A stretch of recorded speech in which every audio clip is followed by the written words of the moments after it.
Agora vocês se preparem porque o ano mal começou e eu já tenho um favorito. Meu Deus, esse livro é perfeito!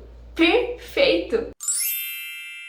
Oi, eu sou a Cata, esse é o CriaLT e hoje tu já pode pegar uma pipoquinha, pegar teu chá, fica bem à vontade, chá pra eu chegar, porque eu vou falar pra vocês as minhas 11 leituras do mês de janeiro de 2023. Não imaginei que ia ser tanto livro, que eu ia ter tanta coisa pra falar aqui pra vocês, porque esse mês de janeiro foi bem diferente, bem atípico. Eu me mudei de cidade, mudei de casa, foi uma loucura. Tá aí no card pra quem quiser conferir tudo o que aconteceu. E eu pensei que eu não ia ter um desempenho tão bom nas leituras e que as leituras iam ser tão prazerosas, tão boas, porque eu gostei, acho que, de tudo que eu li. Então vamos lá, porque a primeira leitura que eu fiz em janeiro, seguindo a minha tradição, que eu sempre tenho aí há uns 2, 3 anos de ler livros nacionais, começar o ano lendo livros nacionais, e por causa dessa tradição, eu resolvi ler Sombras do Sul, de Juliana Domingues, que é a continuação de Luzes do Norte. Eu não sei nem explicar pra vocês como que é delicioso voltar pra uma história que te abraça e que te dá uma sensação de aconchego,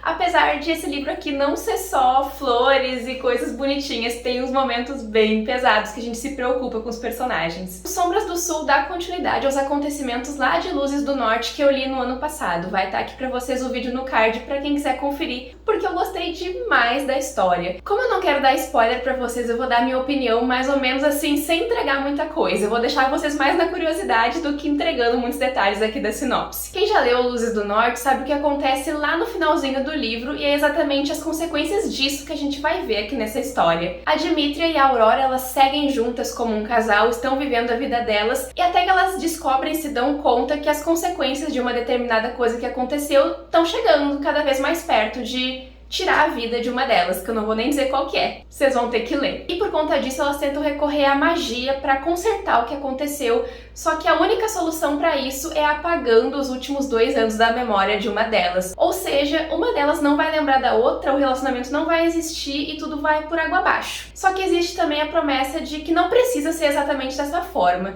Então por isso elas partem para uma nova jornada em Marais de la Lune, eu acho que é assim que fala. Uma coisa que eu preciso falar, gente, o mapa, meu Deus, é perfeito. E esse lugar que elas vão também, diferente do primeiro livro, é um lugar mais caloroso, mais quente, que no Rensselaer se passa o primeiro livro, e o inicinho desse é bem frio. Que inclusive esse aqui é o segundo volume que fecha a história da duologia boreal. A gente encontra o clima e as paisagens como personagens da história também. E uma coisa que eu queria falar aqui, além de dizer que eu gostei muito, me senti muito feliz lá nessa história, é que os personagens aqui, eles voltam e chocam a gente. Os personagens aqui brilham, todos brilham. A gente tem algumas surpresas de personagens que já apareceram no outro livro, que foram para outros caminhos, enfim, e personagens que a gente não sabia que existiam, ou que foram citados brevemente, mas que a gente não conhecia muito.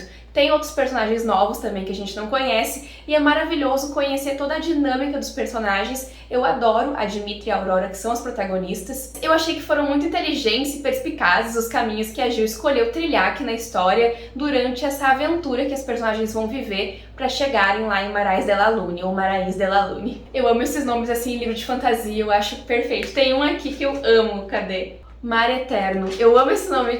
Ele fica lindo todo junto em Mar Eterno, eu acho muito chique, muito lindo. Eu adorei esse livro, comecei o ano super bem. Era um livro que eu corri pra ler, assim que ele lançou, já saí correndo atrás pra adquirir o meu, porque eu tava louca de vontade de concluir a duologia, porque eu tenho que concluir alguma série, né? Alguma coisa eu tenho que concluir. Então tá aí, gente, fechei a duologia boreal e vou sentir muita saudade da Dimitra e da Aurora, com certeza. O segundo livro que eu li em janeiro foi As Paixões Violentas por Coisa Nenhuma e, meu Deus, gente, que é esse livro? Eu li esse livro durante a viagem da minha cidade pra cá, me mudando, então eu já tava com meu coração apertado, sofrendo. E eu tive que ler esse livro 2 vezes, por causa que eu não tava entendendo absolutamente nada que ele tava falando. Parecia que ele não tava falando nem a minha língua no começo. Mas depois eu resolvi ler a nota do autor, que é o Pedro Poeira, e o mundo se esclareceu pra mim, eu consegui entender tudo o que estava acontecendo ali na história, porque ela é repleta de metáforas, de ensinamentos, de frases e coisas que botam a gente pra pensar e refletir. E aí a história se tornou extremamente grandiosa pro meu ponto de vista. E pra minha interpretação também, porque é algo muito poético e muito pessoal, para fazer a análise daquela história. Eu acho que cada pessoa consegue pegar um pouquinho de cada coisa que tem ali dentro. O que a gente vai acompanhar aqui nessa história é basicamente um casal de namorados que eles vão para um restaurante comemorar que um deles está fazendo 24 anos. Eu acho que é 24 ou 23. É uma idade bastante significativa. Só que é um jantar extremamente desconfortável e a gente vai entrando no íntimo do protagonista. O nome do protagonista é Thales e ele tá em evidência, a gente vai entrando dentro da cabeça dele, enquanto a gente vai entendendo a dinâmica daquele lugar luxuoso, como aquele lugar é importante e como pro namorado do Thales a beleza, a idade, a juventude é algo muito importante, até que a gente entra de uma forma tão introspectiva pra dentro da cabeça do Thales, em uma viagem metafórica meio com quadros, museus e aquela coisa de a vida passando diante dos nossos olhos, a gente vai entender muitas fases de um relacionamento abusivo que acontece nessa história. O que esclareceu muitas coisas pra mim nessa história foi, de fato, a nota do autor, e eu achei muito corajosa essa história, pra dizer a verdade. Eu fiquei admirada de como isso foi escrito e como os sentimentos, as sensações foram transmitidas de forma tão bonita e delicada sobre algo tão particular, sobre algo tão íntimo. Eu lembro que eu comentei pro Felipe antes de ver a nota do autor que a história era tão real e tão palpável que parecia que a pessoa tinha vivido aquilo ali, eram tantos detalhes, tantas coisas específicas, que eu comecei a pensar que fosse quase autobiográfica. Eu acho que essa é uma história muito importante de ser lida com cuidado, com calma, com tranquilidade, com a paz de espírito para conseguir entender a mensagem que o autor quis passar, porque não é algo muito fácil de absorver. A gente absorve de diferentes formas, tanto que eu li 2 vezes, na primeira vez não funcionou muito bem, e na segunda eu já achei uma outra coisa completamente diferente. E depois que eu consegui absorver tudo que ele estava falando, até o meu limite de que eu consegui entender as coisas, eu não consegui mais parar de pensar na história. Volta e meia eu tô parada, eu lembro dela, eu penso nela, e eu tô procurando por mais histórias assim. Acho que é por isso que essa história me marcou tanto e eu fiquei tão emocionada, tão envolvida na experiência que ela me proporcionou. Eu gostei muito desse livro mesmo. Acho que é válido tomar um certo cuidado por conta dos assuntos que aborda sobre relacionamento abusivo, mas lembrando que é algo bem mais reflexivo, bem mais intimista, poético. Não sei se ele se encaixaria muito com a vibe de muitas pessoas, mas pra mim funcionou muito bem e eu acho que eu consegui interpretar várias coisas, várias metáforas de diferentes formas. Eu fiquei muito satisfeita com o que eu recebi no final da história. Pra mim valeu muito a pena. Vocês estão gostando aí das leituras? Se estiverem gostando, gente, já se inscrevam aqui no canal, curtam muito esse vídeo e comentem aqui embaixo quais livros que vocês leram no mês de janeiro e se já leram algum desses aqui que eu falei. Me acompanhem também nas outras redes sociais do Crialité, que os arrobas estão na tela pra vocês, os links na descrição do vídeo, que eu já fiz muito conteúdo sobre esses livros por lá também. E se vocês me acompanharem por lá, vão ficar sabendo com antecedência, porque tem conteúdos exclusivos sobre todos os livros que eu li durante o mês. Agora bora para a próxima leitura. O próximo livro dessa lista, ele me causou um desconforto tão grande, uma reflexão tão imersiva, que eu também tô pensando nele até hoje. É um desses livros que faz a gente pensar, faz a gente procurar entender da onde que a pessoa tirou a ideia para escrever isso, o que ela quis dizer com cada mínima palavra que ela trouxe aqui pra gente. E o livro que eu tô falando é A Vegetariana, de Han Kang. Esse livro aqui, ele tem uma coisa que me deixa extremamente intrigada na história, que a protagonista que movimenta a história, ela sequer tem o foco da narrativa nela, porque a história é contada através de algumas outras pessoas, que eu não vou dizer quem para não entregar muito da história, mas ela tá sempre em segundo plano, apesar de ser ela a protagonista e ser ela quem movimenta toda a história. Nem sei se é certo dizer que ela é protagonista, mas como ela é o centro, ela é o foco, ela é a história, sem ela não teria história. E ela nunca tá em evidência para dizer para nós, leitores, o lado dela da história. Eu preciso falar que esse livro aqui, ele é extremamente perturbador, desconfortável, de uma forma maravilhosa de ler. Eu não vou saber pronunciar os nomes dos personagens, tá? Mas aqui nessa história a gente começa acompanhando o marido da protagonista, e esse marido, ele vai contando pra gente muitos comentários sobre o que ele pensa dela, do corpo dela, dela em si, e como ele almeja a cunhada dele. Gente, é uma coisa assim, ó, difícil de engolir, porque ele é...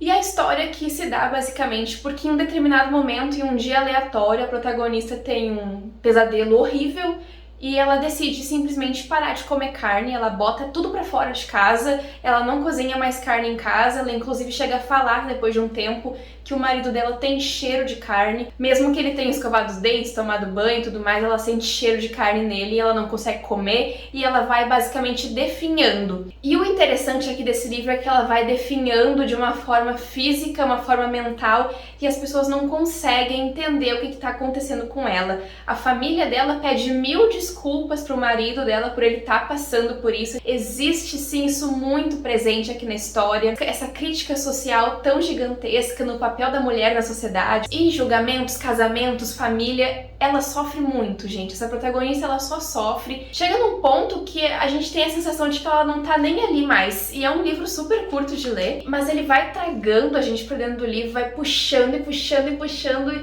E eu tenho a sensação de que eu tava sem comer carne junto com ela, que eu tava sentindo tudo que ela tava sentindo, apesar de não ter nem noção de como é que ela tava fisicamente, por causa que ela foi emagrecendo, foi sumindo, e ela começa a seguir por alguns caminhos, fazer algumas coisas que a gente não vai compreendendo também como leitor. Ela sofre na mão do marido com os comentários que ele faz pra ela, e tudo que ele faz, tudo que ele releva, entre aspas, ele acha que ele tá fazendo uma grande coisa.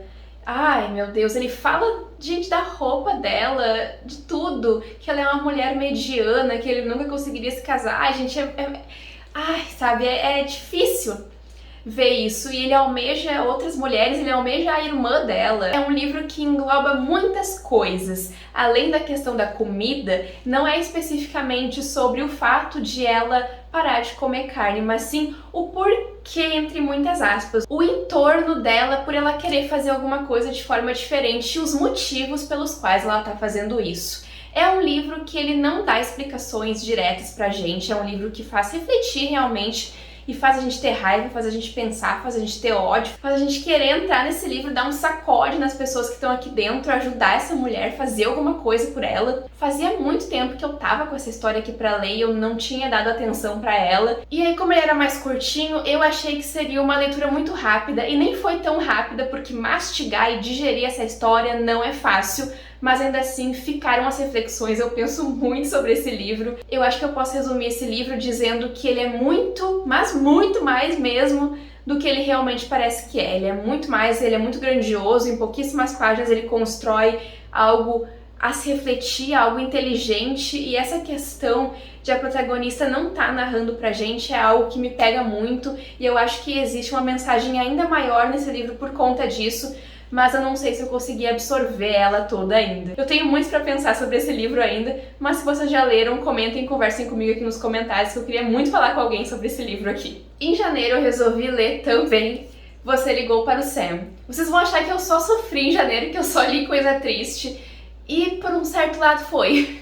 Eu li bastante coisa depressiva, reflexiva, mas é algo que eu tô gostando muito de ler no momento, tá me fazendo bem. Quando começar a me fazer mal, se fizer, eu paro, tá? Nesse livro aqui eu chorei tanto, gente, mas tanto. Eu terminei o livro em prantos, em lágrimas, meu rosto vermelho, meu olho vermelho, foi uma desgraça. Na verdade, eu passei a história toda quase segurando o choro, chorando algumas vezes, porque esse livro fala sobre luto, sobre perda, sobre morte, que são assuntos que me sensibilizam muito. Mas eu gosto de falar sobre eles. Eu gosto de pensar sobre isso para conseguir entender e lidar com isso de certa forma. Essa história aqui, ela conta exatamente o que diz o título. A gente vai conhecer aqui a Julie e o Sam, que eles têm 17 anos por aí, estão no ensino médio, e simplesmente um dia o Sam morre e a Julie, meio que numa tentativa desesperada de um reencontro, de um adeus, por causa de tudo que aconteceu, respingar nela de certa forma, ela quer dar tchau, ela quer dizer eu te amo, ela quer um último adeus. Então ela resolve ligar pra ele e ele atende. A partir disso eles vão começar a conversar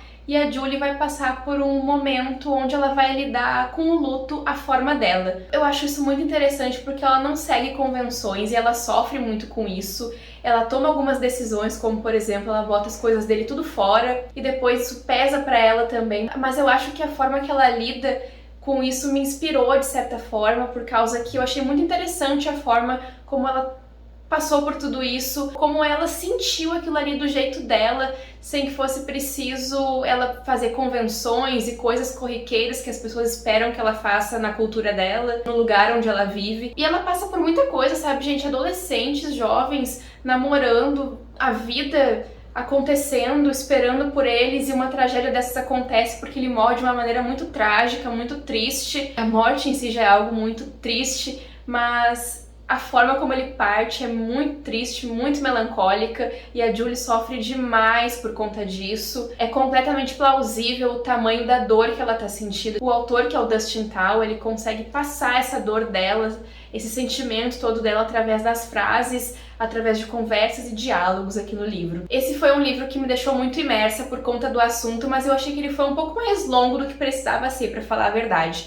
Tinha algumas coisas que ficaram um pouco repetitivas no meu ponto de vista. Eu acabei ficando um pouco cansada de ler a história em alguns momentos, acho que mais pelo meio, assim, do livro eu tava um pouco cansada e daqui a pouco acontecia alguma coisa que movimentava a história, aí eu me interessava de novo. Tem uma coisa muito interessante aqui nesse livro, é que as coisas são o que elas são.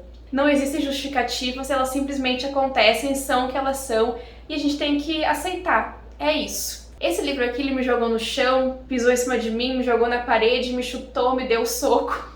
E eu sofri tanto com essa história. Mas foi um livro muito bom pra botar sentimentos pra fora, pra deixar algumas coisas saírem pra fora, assim, que eu tô guardando há muito tempo. Por isso que esse livro foi bem significativo pra mim também. Vamos agora pra uma vibe mais thrillers, mistérios, investigações, com o Manual de Assassinato para Boas Garotas, que eu não tava dando nada por esse livro e ele calou a minha boca. Esse livro ano passado foi super hypado, né? Vocês devem ter visto, ele é uma trilogia, inclusive, mas eu só li esse aqui por enquanto.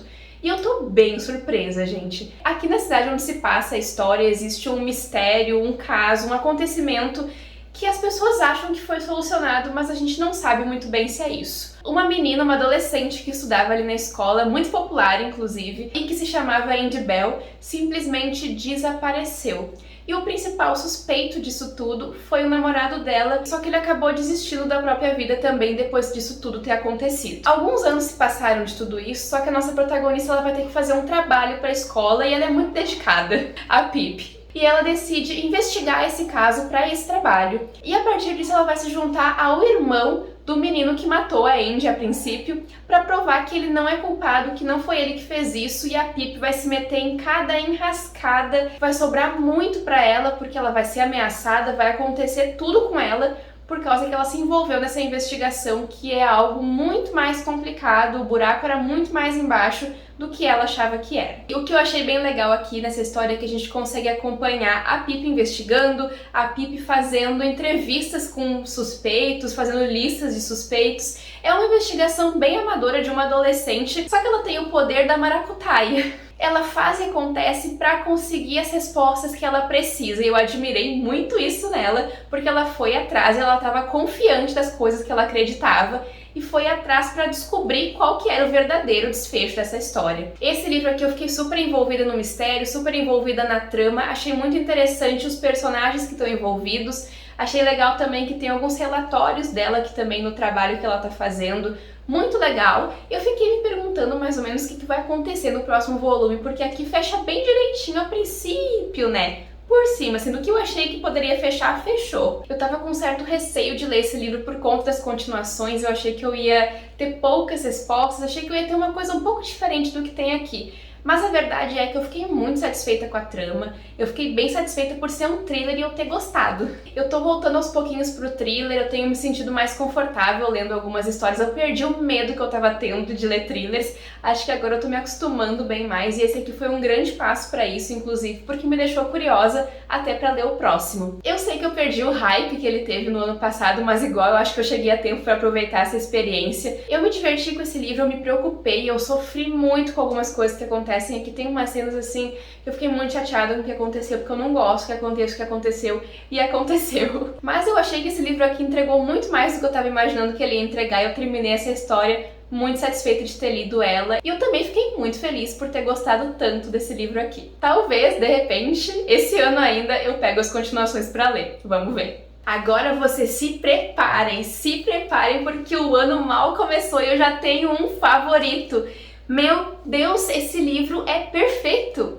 Perfeito! A Biblioteca da Meia-Noite, gente, ai meu Deus! Olha a quantidade de coisa que eu marquei nesse livro, eu nem sou tanto de marcar, mas aqui eu marquei. Sabe aquela coisa que eu falo da melancolia, da dor, do sofrimento, ai, de sentir uma aura meio névoa e cinza? É exatamente o que esse livro aqui é pra mim. Aqui a gente vai acompanhar a história da Nora. Tudo começa com a Nora vivendo um dia péssimo, terrível da vida dela, e a gente vai descobrindo aos poucos que aquilo ali é só a ponta do iceberg e é a última gota d'água pra Nora, assim. Ela tem 35 anos e uma vida de frustrações, uma vida de escolhas que ela tomou baseada no medo que ela tinha de seguir em frente, de enfrentar essas coisas. Então a Nora decide que ela não quer mais viver. Ela é muito melancólica, muito triste, muito solitária e ela tá abandonada, gente. Então ela decide que ela não quer mais viver e quando ela de fato faz com que isso aconteça, ela acaba acordando em meio a tudo isso e se depara com uma biblioteca onde existem todas as possibilidades da vida dela. Ou seja, cada livro ali conta uma possibilidade de uma vida que ela teria se ela tivesse feito determinadas escolhas, se ela tivesse ido para tal lugar, tivesse ido para outro lugar, se ela tivesse tido coragem de seguir em frente nas escolhas que apareceram para o caminho dela. O que é muito interessante aqui é que a Nora é extremamente filosófica,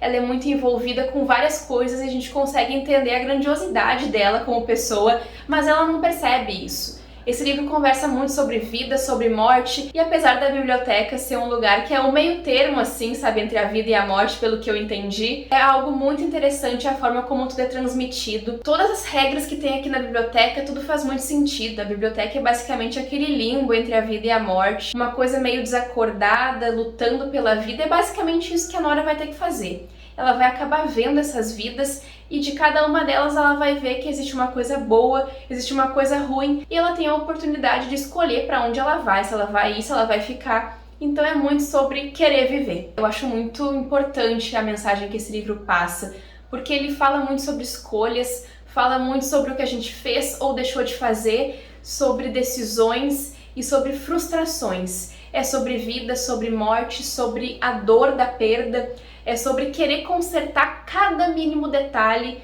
e sabendo que a vida não é assim, as coisas não funcionam dessa forma. Eu me coloquei várias vezes no lugar da personagem, eu me emocionei muito com esse livro, eu chorei aqui também, tô quase chorando agora de novo, porque eu fico pensando em cada escolha que eu teria feito diferente, em cada coisa que eu poderia ter melhorado, e o que eu faria, qual destino eu escolheria, o que aconteceria comigo se eu tivesse feito tal coisa, ou se eu tivesse deixado de fazer tal coisa. Esse tipo de pensamento é algo que me prende muito e que me faz refletir bastante, então esse livro aqui ele me pegou de um jeito desprevenido. Acompanhar a jornada da Nora foi uma coisa de autodescoberta pra mim. Não tenho mais o que falar sobre esse livro, favorito, 5 estrelas. Final do ano vocês vão me ver falando sobre esse livro aqui ainda, certeza. Pra dar uma quebrada aqui na tristeza, pra mudar um pouco o clima, eu li um conto que se chama Alguém que te faz sorrir. É um conto nacional super curtinho de Bianca da Silva.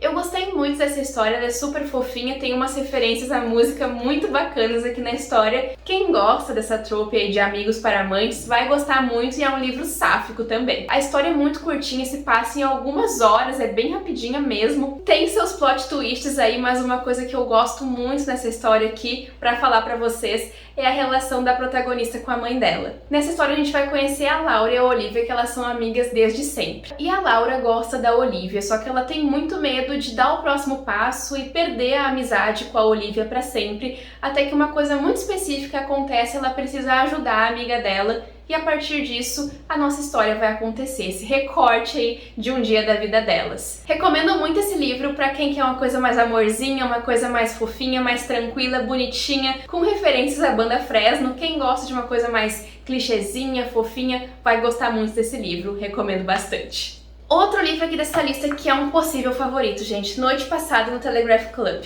Meu Deus! Eu descobri que eu amo ficção histórica. A imersão que a Malinda Lo traz aqui nessa história é surreal. Esse livro se passa em Chinatown, nos anos 50, então existe todo um pano de fundo aqui que inclusive a gente consegue acompanhar através das linhas do tempo que tem aqui na história, o que é muito legal, porque essas linhas do tempo referenciam acontecimentos da história do mundo e referenciam também acontecimentos particulares da história da vida da protagonista, que é a Lily. Tá, eu vou tentar explicar esse livro pra vocês. A Lily, a nossa protagonista, ela é uma garota sino-americana que mora em Chinatown nos anos 50. Existe todo o pano de fundo aqui da história acontecendo, a ameaça comunista, e é claro que existe muita cobrança acerca da Lily para que ela se mantenha na linha, que ela não pise em lugares errados por causa da ameaça de deportação. O governo dos Estados Unidos está querendo achar culpados, está querendo culpar pessoas, e isso está presente aqui na história também, essa aflição, esse medo, esse perigo que ronda a família da Lily. Dá para perceber que houve toda uma pesquisa muito grande para acontecer esse livro, um cuidado muito grande para trazer fatos históricos. É um livro grandioso, gente, leiam esse livro. Ele é um romance sáfico e existe aqui o cuidado, a delicadeza, a sutileza para contar essa história da Lily se descobrindo. E enquanto ela se descobre, se apaixona, vive, existe o Telegraph Club, que é uma presença aqui nessa história. Gente, tô me arrepiando com esse livro. O Telegraph Club é um lugar onde mulheres se encontram para viverem suas vidas, fazerem suas coisas, e a gente consegue sentir na pele a presença da Lily lá dentro, o que ela sente quando ela tá chegando, a promessa da liberdade, a promessa de se ser quem é.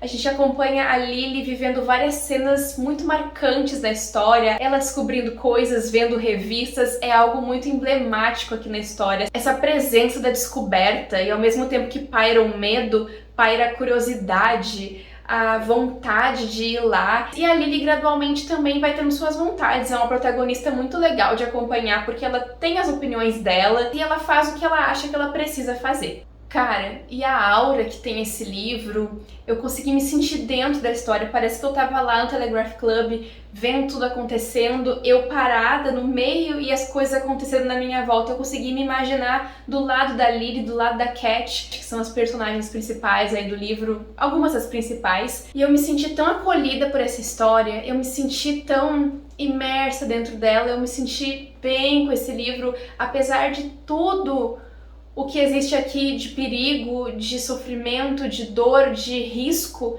existe também a maravilha da descoberta. O momento em que o mundo se abre, as coisas se revelam, a Lily entrando no Telegraph Club. Meu Deus, gente, eu descobri que eu amo ficção histórica, porque mistura muitas coisas, elementos políticos, elementos sociais e romance. Isso eu falo desse livro em específico. É um livro que não sai da minha cabeça. Eu não paro de pensar nele, eu não paro de pensar na Lily e nas cenas dela, na trajetória dela, na família dela, na Cat. Eu sinto falta desse livro, eu sinto saudade da atmosfera e da delicadeza que essa história teve, eu vou sentir muita saudade. Eu queria muito esquecer esse livro para reler, porque ele me dá um quentinho no meu coração de uma certa forma. A forma de escrita, eu acho, a forma como é conduzido, eu não sei. Eu me apaixonei por esse livro, ele simplesmente conseguiu me conquistar e não é sempre que isso acontece. Então, já que ele conseguiu, eu tô aqui dando devido valor pra ele, gente. Leiam A Noite Passada no Telegraph Club, vocês não vão se arrepender. Dando seguimento aí à nossa vibe de tristeza, melancolia, desespero, sofrimento, eu li Flores para Algernon, que era também uma meta desse ano. Vocês vão ver aí que eu li vários livros da minha meta do ano, de 25 livros para ler antes dos 25 anos, e que bom, porque essas são as metas do ano, eu preciso ler muito elas. E Flores para Algernon, gente, nossa, é uma ficção científica bem diferente do que eu tava esperando, pra falar a verdade. Aqui a gente encontra a história do Charlie Gordon, e ele tem uma deficiência intelectual. Por conta disso, ele se submete ali, ele aceita fazer parte de um procedimento, de uma cirurgia em uma universidade, onde ele vai ser estudado. E a princípio a ideia é que ele se torne mais inteligente gradativamente. E é exatamente isso que a gente vai acompanhar aqui. Como se fosse uma forma de diário e forma de relatório, o Charlie mesmo vai escrevendo a história pra gente. E no começo da narrativa, quando o experimento está acontecendo ali, as coisas estão se desenvolvendo, a gente vai percebendo que ele não consegue escrever, ele não consegue formular frases, ele erra palavras, ele não tem assim um leque muito grande de opções para escrever. Ele escreve de forma bem básica.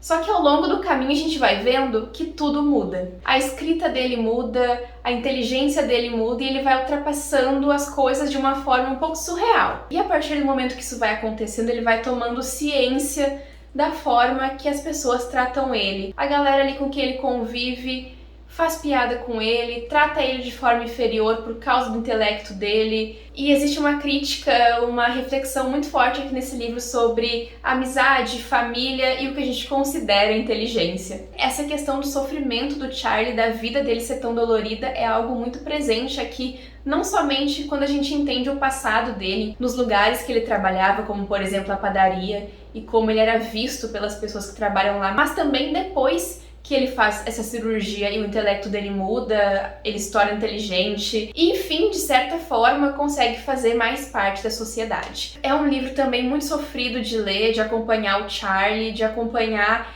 ele se dando conta das coisas, ele percebendo a vida que ele tinha e como ele era tratado e o porquê que as pessoas faziam isso com ele. É muito triste. É um livro brutal, de certa forma, mas ao mesmo tempo delicado. É brutal porque a gente vê o personagem encarando de frente essas coisas, de uma coisa que ele não percebia, de uma coisa que ele tinha percepções diferentes. E ele tomando conta e ele entendendo, e o final do livro, gente, é muito difícil ler esse livro e não se emocionar. Eu não achei que esse livro ia me impactar tanto quanto ele me impactou. Tô bem feliz de ter conseguido tirar muitas coisas desse livro, aprender com ele, pensar sobre ele, refletir com ele. E tô bem impressionada pelos caminhos que esse livro escolheu ir. Tô bem satisfeita com essa história mesmo, apesar de ter sofrido muito.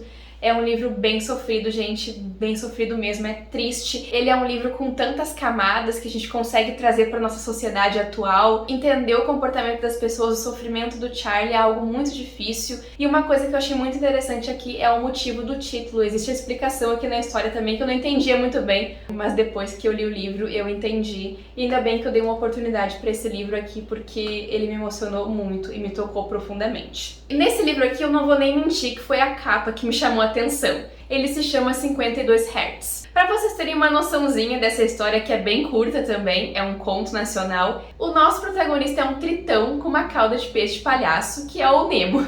Nessa história a gente vai ter correntes marítimas, aventuras, tritão e sereias. E plot twists. O Adri, que é o protagonista, ele perdeu a irmã e ele tinha feito uma promessa que ele ia assistir os fogos de artifício lá de Balneário Camboriú. Só que ele não sabe muito bem como chegar nadando até Balneário Camboriú, até que ele conhece uma pessoa que sabe muito bem como chegar lá. Uma pessoa não, uma sereia. E ela se chama Irina, o que me lembra muito Crepúsculo, e ela tem uma cauda de tubarão. Eu achei muito legal esses detalhes específicos que a história tem, e a história é bem desenvolvida, e eu não vi muitas pessoas falando sobre ela ainda. A Irina e o Adri vão passar por algumas poucas e boas, algumas aventuras bem específicas para chegar até esse lugar para ver os fogos de artifício, e quando eles chegarem lá eles ainda vão ter uma surpresa muito grande. Eu gostei bastante dessa história, eu senti que foi um pouco neutra a narrativa, pra falar a verdade, não senti momentos de ápices muito grandes na história, mas ainda assim eu gostei bastante de ver esse universo e achei legal que se passa em Balneário Camboriú, que é aqui em Santa Catarina, pertinho. Existem temas muito sensíveis na história, como por exemplo a solidão tá em pauta,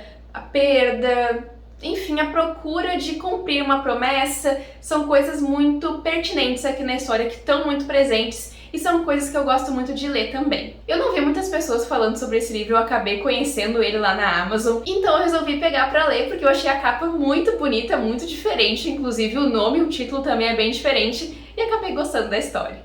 Chegamos ao fim, então, bora pro último livro aqui, que é Prazeres Violentos. Tô pra ler esse livro há um tempão também, e, meu Deus, ele não foi nada do que me disseram que ele ia ser. Gostei muito desse livro, queria adiantar. Gostei mesmo. Pensa que aqui a gente tem referências a Romeu e Julieta de Shakespeare. Os protagonistas se chamam Roma e Juliette. Juliette, deve ser.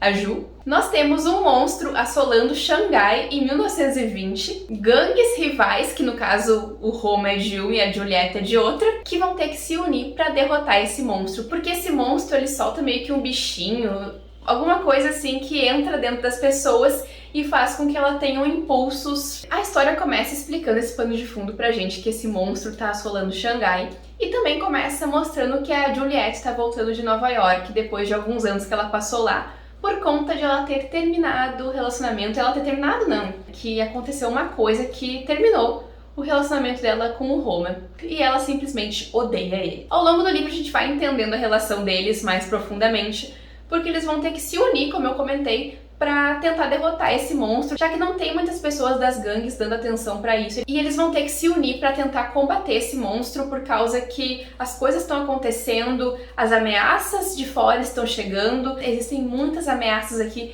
além do monstro, e a gente vai acompanhar os dois tentando derrotar essa criatura e também se unindo de uma certa forma. A gente vai entender o passado deles, a gente vai entender o porquê que ela odeia o Roma.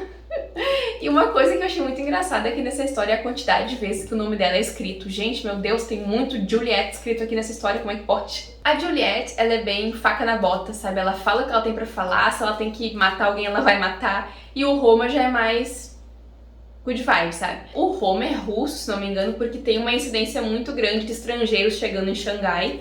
Isso é algo muito apresentado aqui na história, e todo esse pano de fundo do que ocorria em 1920 é muito trazido aqui pela autora, porque ela tem um conhecimento e fez uma pesquisa gigantesca para apresentar os cenários. Eu acho que o grande forte aqui da autora é os cenários, porque a narrativa é um pouco mais lenta às vezes, mas isso não me atrapalhou.